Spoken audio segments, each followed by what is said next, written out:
Ito, walang 3 milyon. Isa-isa mo yan. Oo, ano na. Kasi sabi mo na kayo, pero yung pakapagaga, imbes na alas 12 yung uwi mo, mag-11 na lang. Anak ng tete. Binidyo mo na naman sila ni Mar.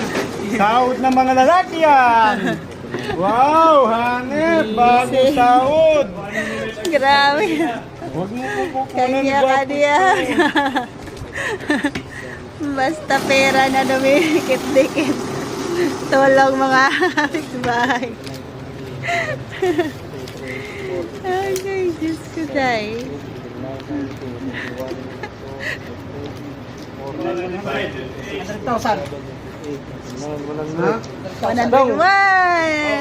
101. Sobra isa. Asan? Oh, double check mo. Akin na. Dalawa. Uy. Sakto.